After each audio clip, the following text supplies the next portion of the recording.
Welcome to Advice from the Deal Room. You got Ben Record here. Matt Russell.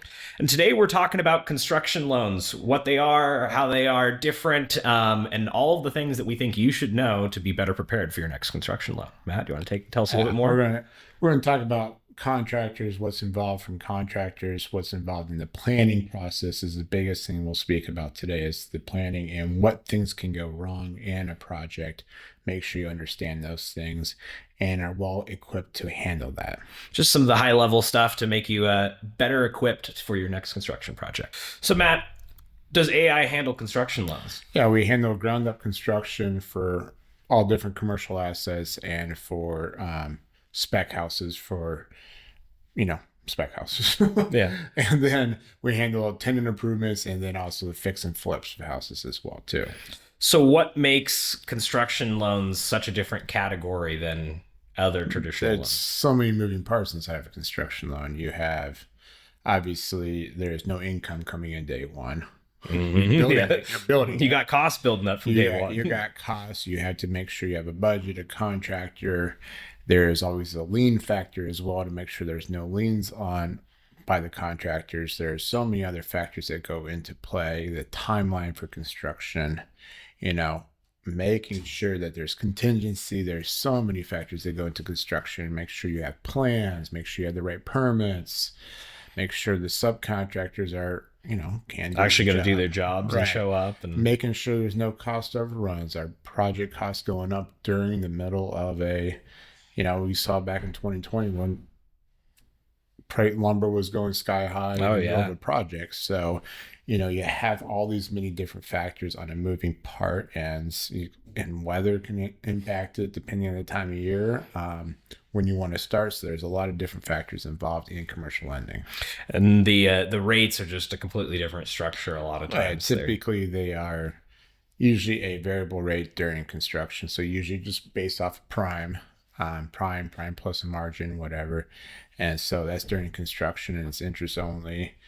And generally they're quarterly adjusted, or is it monthly for some of those? It's monthly adjusted based on whenever prime adjusts. So prime might not adjust during the whole construction project. So it depends on what the Fed does. So those impact, there could be a 6-month, it could be a 12-month, it could be an 18-month construction. Do you want a little time afterwards to get stabilization on a project? Mm-hmm. So there's a lot of the loans are just built different. You build interest reserves so the client does not have to pay payments out during the construction project when you're not making any money. Yep. So we look at there's many different factors that go into a construction lending, and compared to just purchasing a building, or refinancing a building, there's a lot of moving parts. Yeah. And there's all those extra protections built in so that you might even feel like what you actually need is a much smaller amount than what you borrow sometimes, because you have to have those contingencies. You got to have the interest reserves. You need to build out the full project costs, understand what's it really take to get this built. It's not just your hard costs, not just the permitting fees and plans, but there's other costs associated in there. Did you get all the permitting? Did you get all the plans? Did you get the engineering? Did you think about builder's risk insurance? Did you take all those factors in putting together your budget? Do you have a contingency in case shit happens? And that happens 9 times out of 10 on a construction project. Do you have interest reserves built in? Did you calculate that out? Typically, most builders aren't calculating interest reserves. They let the bank determine that, right? But that's where we step in and we calculate interest reserves. Do you have financing fees built in? Do you have closing costs of the loan? All these factors, what it takes. Do you have, if it's a commercial building where you have commercial tenants and you're getting leases, do you have potential commissions built in for leasing agents built into the budget? So looking at all those different factors to make sure it's included in the budget. So it's not for the faint of heart. So why might a borrower benefit from working with AI? What could they potentially not do alone? We make sure that we go through that budget with a fine-tooth comb to make sure you're not missing those other soft costs associated with it. Make sure you included sales tax. Sometimes you get a budget and you're like, well, what about the sales tax? Depending on, well, here's the sales tax. Did you get the right city, the right municipality for their sales tax calculated right there? Making sure those little line items throughout the budget are not missed. Making sure we understand. All you say is contractor's going to say it's going to take 9 months to build. We're going to put in 12. No offense to contractors, just nothing ever goes the way everything planned. And if it does, then you get that money back in the end If it anyway. does and it goes faster, then that's great. You get to lease it up faster. You don't maybe need as much interest reserves. Who knows? The contingency you don't need. Those factors can play into later down the road, but you'd rather have that protection because the bank is always thinking about if this project goes wrong, right? This always the banks, the lender, any lender, not just banks, private lenders, anything. What happens if this project goes wrong mid project? Oh, great. The borrower walks away and says, here's a half built building. Well, they got to make sure they have a construction contract in place, architect contract in place, make sure they have all the right permits, the plans to be able to finish the job. Can they be able to, is there enough money in the budget to finish this project? Right. You don't want to go on a project, you're at 90% complete, and you're like, we're out of money in the budget, can't complete it. Did you plan appropriately? Did you put in the right contingency? Did you book in a little fluff into the cost just to make sure it could get completed as is, you know? So those factors we try to take into place and make sure we are conservative in the way we review that to make sure we're protecting our client to make sure they can get their project completed. So we also help with pro formas. We help build out their pro formas the way that the lender wants to see it, making sure all the detailed line items at pro forma, not just saying, hey, here's what we're expecting for rents. Okay, where's your market support for that? Can the market absorb those rents? Is it there? Get me other comps out there.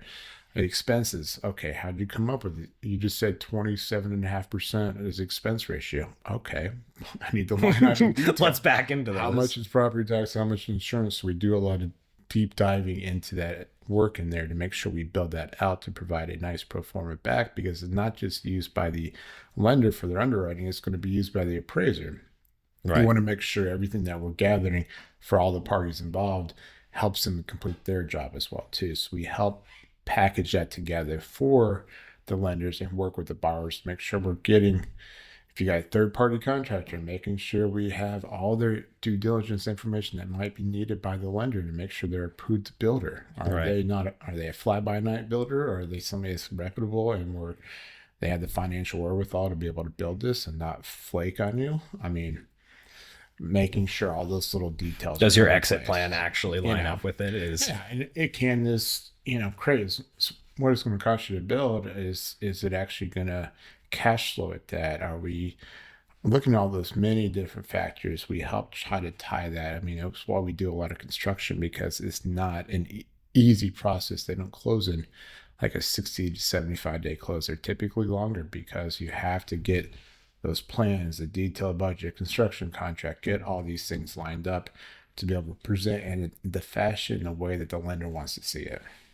Well, it makes me think of the deal we closed last year for my client over in Snohomish, building those duplexes. At the end of last year. Yeah. He was really like, his plan is to sell them and not to hold them. We had a lot of conversations with him of why we should go with the option we did, which was a build to hold model that does have a prepayment penalty in it. And he'll probably end up paying those, but we set him up with a longer construction time. We set him up with those things so that if it did go bad, you'd be protected. Yeah, if you're stuck there on a construction loan that doesn't have perm built in, sometimes that's leaving you high and dry. If the market turns on you and the market is taking longer to sell properties to get stabilized, whatever your exit plan might have been is not always going to fruition right now. So It's making lenders a little weary. And so having a built-in option, typically we've been working with most of our lenders to give us first couple of years of no prepayment penalty from the start of the loan. So in case we do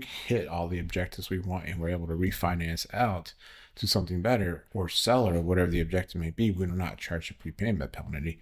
But we also have the cushion built in, that, the safety net built in. Right. That, hey, things don't go the way you expect it. We have a permanent loan. We're not having to go chase money to get us a permanent loan.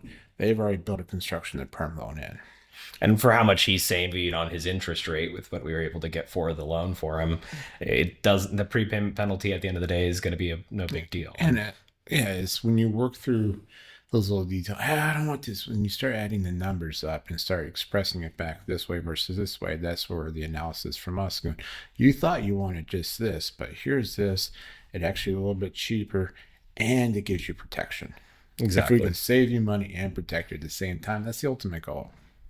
One last thing that we help out with a lot is the draw management. And our most brokers, most lenders, they don't really want to get too involved after the loan's done unless it's for the draws. And for us, we get more involved, I feel like, once the loan's done for construction. We spend a lot of time to make sure because for two things, we want to make sure the client is successful and gets that project completed. And we like to see the project go to fruition. Until we know how difficult it can be communicating back again with the banks when we did all the work up front. They go, hey, now you go handle the draw process, and they get missed. It's lost in translation sometimes how they want to see the draw process. And working in banking for years in our team, we know what the banks want to see and how they want to see it. Right. And we spend that time up front with them before closing to make sure we have everything dialed in. So this is how they want to see it. Okay, we'll gather these documents from all the parties involved, the borrower, the contractor, whoever it may be, to make sure that we have a nice a nice package every time that you want to do a draw. It makes the draw process faster. Mm-hmm. Ideally, it doesn't piss off the lenders and makes them go, I don't want to deal with this client again. Let's just get this project done.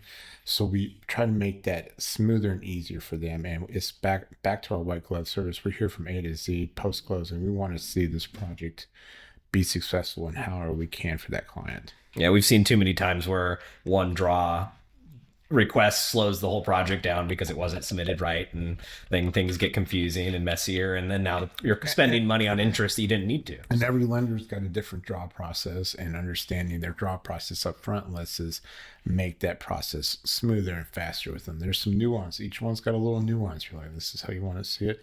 So we make sure before the loan close, we have all that to match. So when we get stuff in, we can replicate it quickly for them.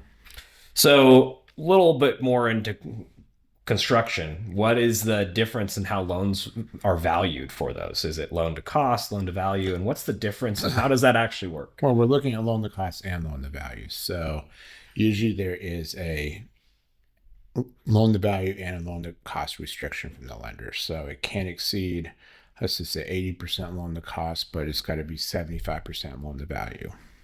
Because typically you're praying that it's going to cost you less to build than what it's worth in the end of the day. That's a good project generally.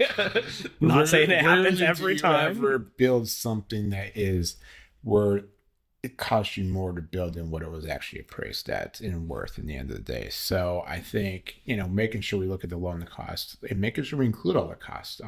It's one of those things that's the piece I think a lot of people get confused on. That you go through. Oh yeah, I paid somebody $5,000. Let's add that up because it's also your prepaid equity into a project. Mm-hmm. We're trying to also reduce the amount of cash out of pocket that you have at closing based on what you've already put into the project, the time and effort and everything like that. So there's ways that we deal with it. It's just making sure we don't miss any of those little details. At 5-10 here and there over a project, those, depending on the size of the project, $20 million project, $5,000-$10,000 here, and it's not going to make a difference. No. But when you're speaking under a million, sometimes, $5,000-$10,000 on it prepaid expense that you paid out of pocket, and the lender knows it's satisfied, makes it a lot easier. Yeah, a lot easier. And I feel like a lot of people get confused at what all truly is project cost. It's the value of the land. It's all of those prepaids, anything like that you've paid before. Yeah, the value of the land. And it depends on how long ago you bought the land, depending on is it the purchase price versus the imputed equity, what's it worth today if you're to sell it on the secondary market. So you have to look at these different factors in there to make sure those are included and try to negotiate and work through that to make sure we get the highest and best.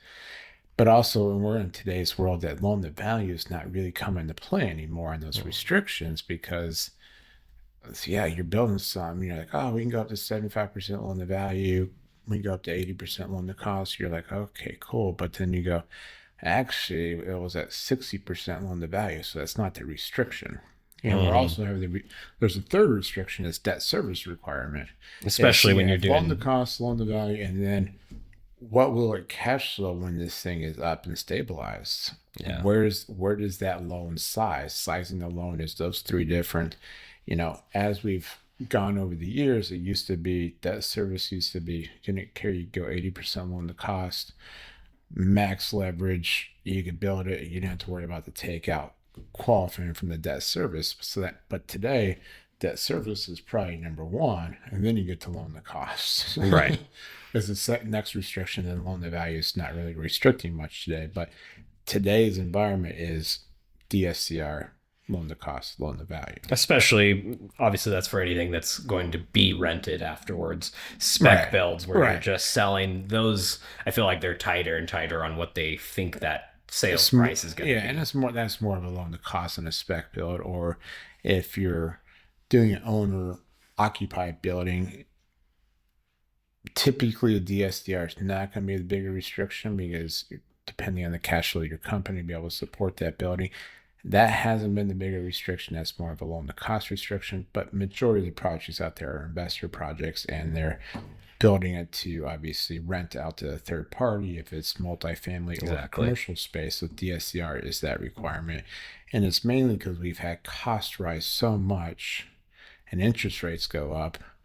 But rents have come up, but they're starting to come down a little bit, and depending on the pocket you are to fill buildings. And when those things don't align with each other, it takes usually a little bit more in cash injection to get a project done than it did 3 or 4 years ago. Makes sense. So what might qualify or disqualify a general contractor or an owner builder? Typically owner builder, if you don't have a GC license, you're going to be disqualified. If you're not a general contractor, have you had experience building before? And not even, we've been able to get some people who have not been direct builders before, being a general contractor, but we've been able to help people that they're a subcontractor, and now they're getting their GC license. They have an engineer. They also, the other partner is an engineer. So one of our people who've done 5 phases, working on phase 6 for them, they didn't have the general contractor license before they became their own GC, but one was a subcontractor, one was an engineer. They had made that a little easier, and he also managed a lot of projects in different aspects of ground up construction, but not as a general contractor. So able to get over some of those humps. But if you're not a general contractor, usually there's a limitation right there on getting a project completed. It's like me going out there trying to be a general contractor. Yeah, they're going to say, I understand, who the subs are. We work a lot in the construction industry. I have family in the construction industry. So, okay, we call these people. Okay, cool. But at that point, I'm probably putting together a budget based on their numbers. I don't know if the numbers are going to be right. I don't know the quality of work. I don't know if they messed something up or how to negotiate through those things. There's a lot of missing pieces in those people that don't self-perform a lot of work, and they are using third parties. How do they know that everything's done correctly if you're not a contractor? Right. So being your own GC, it's hard. I mean, it's overcome that, even on the SBA world, it's even more difficult for SBA loans because they don't like owner builders for SBA. They allow it. If you've got all these, they have a major due diligence list that's required in that aspect.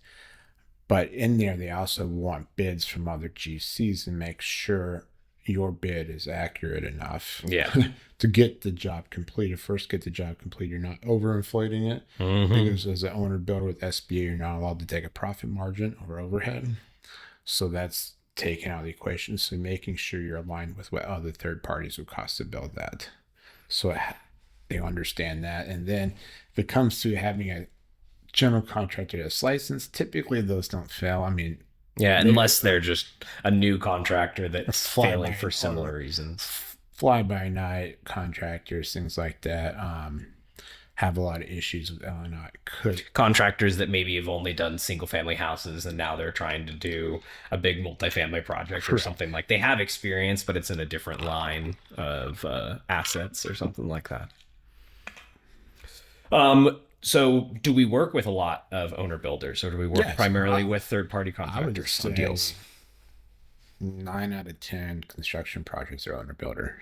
And even the ones that we've done where we haven't, I think we've thought about pushing maybe the contractor or the owner to look at that for their next one. I mean, that was the ones I just did. He didn't have his GC license, but he has enough experience. He's done some developments that he probably could be that as the owner builder for some projects in the future. He missed out on some profit margin because he wasn't willing to do it yet. But at the same time, sometimes you got to get those things under your belt. Yeah, so typically 9 out of 10 is owner builder for us, and they're usually in the construction industry already doing those things. And the other ones are not. We have our line of contractors that we work with around here that we understand that they're qualified contractors and can get the job done in a reasonable price and in a reasonable time frame too. And so they know how to work all the nuances that come with some brand new ground up construction. And so that helps out a lot, is having good partners behind the scenes with us on those ones that are not owner builders. Right. What are some things that people underestimate, or why do projects potentially run short on budgets sometimes? Most of them don't put a contingency in. Yeah. Most of them think that they got everything in the budget. The costs are going to stay the way that they had. There's not going to be change orders when they get into it. They're not going to want to change anything mid construction, or product costs didn't go up. Just those little nuances, and then time frame to get things in. You know, oh crap, it's going to take an extra 4 weeks on Windows or whatever it may be. They didn't build that into their time frame, Right. which then, just depending on what wasn't built into their time frame correctly, can slow the rest of the construction project down and push it out. And Exactly. so not having a clear, accurate timeline and a clear, accurate understanding of the budget, and just, it's about this dollar per square foot. That's great now, but have you looked at product? Have you looked at supplies today out there? What material costs? Do you understand? Have you got bids from these third parties Oh, to yeah. understand it? Have you understood the new market as things are shifting? Now we're here in the Iran conflict, whatever we want to call it. Yeah. There's I going to mean, be a continued pass on of higher costs throughout different product materials out there, built into our market long term. And are we taking that into consideration? well, So yeah. usually the shortfall, definitely contingency, and they wonder why the lender wants to put so much contingency. In the worst case scenario, you get to draw on that contingency and pay back yourself for just pay yourself back for the extra equity you might have had to inject, or you just don't tap the whole loan and you have a smaller loan, which then has you a higher debt service coverage requirement. Your DSCR is better, so you have options at the end, and it protects you in case things don't go the way you want them to go. Right. I would say the majority of our projects anymore are always tapping. They're not tapping the full contingency, but they're tapping contingency. Well, just like we talked about with COVID, the things spiked. Any of those projects that were scoped beforehand, if they didn't have contingencies, they wouldn't have been able to handle that spike that then And happened. lenders are requiring more and more, and they increased it. It used to be, we'll go with whatever the contractor put in. Then it became 5%. Now we're seeing a lot of 10% of hard cost in there. And they also, depending on where you're at with soft cost, they might want to inject a soft cost contingency as well. Permits could be going up. Engineering, architect plans might go more expensive. But most projects have the majority of the soft costs completed By that point. before you get into a construction loan, because the time frame to get through maybe rezoning and SEPA and all those different things that go into a construction project, is that all ready to go? Usually that takes 6 months to a year sometimes to get all those things through and final plans. And if you're building the suit for somebody, have you got every single thing they want into that build to suit? We had one where we had the lease signed, construction budget. This was signed in January 25, and they didn't start construction until, I'm going to say October 25, Right. November 25, because that's how long it took to go back and forth with the tenant and their architects and engineers to get the exact plans they wanted, which changed our initial budget. And thank God we had a contingency built in at that Yeah, point thank God. to get that through. But those little nuances that people don't take into consideration, it's usually why projects fail, or not paying subcontractors, and they put liens on projects, and liens, those will supersede the bank's lien by having mechanics lien put on a project. So it's sitting out there. Really, that's why they always do date downs from a lender's perspective. When you do draw, to make sure there has not been any liens placed on there, you're getting conditional or unconditional lien releases from the subcontractors and GC to make sure the stagnant says, okay, if you pay me conditionals, if you pay me $100,000, I won't put a lien. Or they've already paid me $100,000. That's an unconditional one. I can't charge a lien because they've already paid me the $100,000. So Right. there's a lot of protections that can derail a project, but we always put these protections in place. And people will go, "Wow, this never happened to me." Well, a lot of things that's never happened to Be us in safe this than world. sorry. First time for thing is not where you want it. You don't want that first thing to happen and have you be caught with your pants down. No, and especially when you're in a big project like this, where once you start work, it's not worth anything until it's completed, Right. and getting it to a completion is all that matters. So, Yes. You put this much time and energy and money into it. Protect yourself to make sure it gets to fruition and you get to see the final project. we like to stress projects so that conservatively, if it still makes sense, then it's a good project. If it like only makes sense if you like perfectly pencil the numbers together, it's probably not a project that you should Yeah. spend your time building. Look at other options. Is there a way to even do value engineering? Are you looking at those things? Sometimes people get budgets and I go, why are you building it? Like, it's not going to be worth that. So, yeah. So to kind of wrap us up, what should someone come to us with if they're going to start a project? Well, obviously the full financial package, Well, of course. like always, but really making sure you have who the contractor is going to be. Are you the developer? Is there a developer involved, or are you the developer? Is there really no developer at all?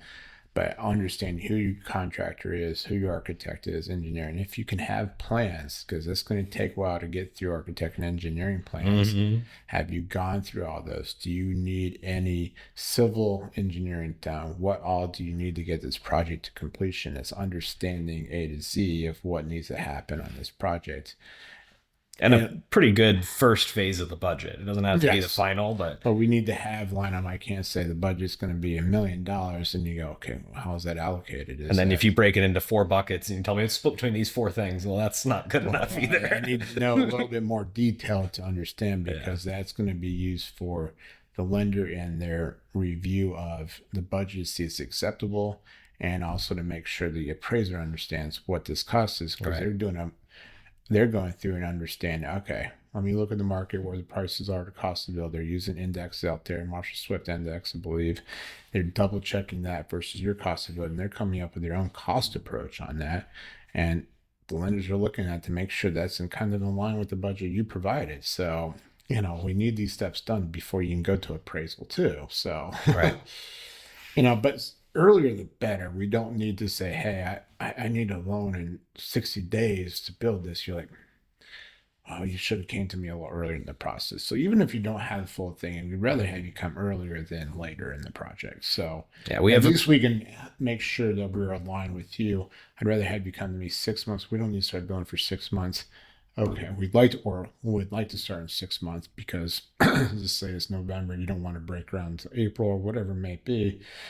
Let me know now and let's just start building that plan out. So when we get to that point, we can get the loan early enough that we're not having, you're not going to be able to start building in time, which means you're not going to be able to be completed when you want to be exactly. completed. So planning.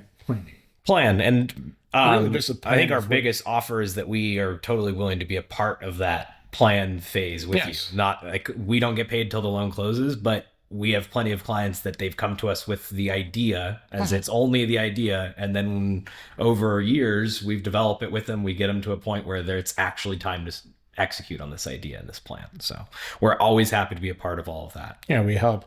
Usually, I have one client that I think we'll be talking to next week is going to and talking through his budget and going, okay, let's walk through this budget. And we put together the budget together and make sure we have everything accounted for, nothing's being missed. We walk through the pro forma together. We do the steps by step. So he comes to me early in the planning stage because we want to get this ready. So when he's ready to go, we're ready to go. Exactly. Well, I hope you guys learned a lot. Construction isn't a big scary thing, but it is quite a bit different than normal loans or traditional loans that are just termed out Yeah. and kind of set it on a shelf and forget it for a while. Construction, there's lots of moving parts. There's lots of budget movings and money moving between hands, draws, all of that stuff. Don't feel like you have to go into it alone or that you have to go into it without some help. That's what we want to be here for. We do a lot of them, and we're always happy to answer questions. Anything else, Matt? No, I just just continue to plan on that, and we're here as a resource to help get those plans, get the project to fruition as our ultimate goal, and we're here to help you all the way through the process A to Z. Give us a like, follow, subscribe, shoot us a DM, and we'll see you guys next week. See you guys next week.